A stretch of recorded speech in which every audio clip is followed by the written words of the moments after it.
চাকরিটা আমি পেয়ে গেছি বেলা শুনছো, এখন আর কেউ আটকাতে পারবে না।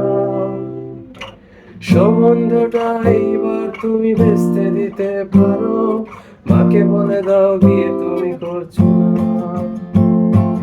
চাকরিটা আমি পেয়ে গেছি বেলা শুনছি, আর মাত্র কয়েকটা মাস ব্যাস।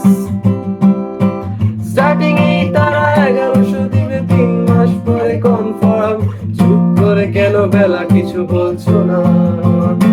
এটা কি 244 113 বেলা বস, তুমি পারছো কি শুনতে? 10-12 বার রং নাম্বার পেরিয়ে তোমাকে পেয়েছি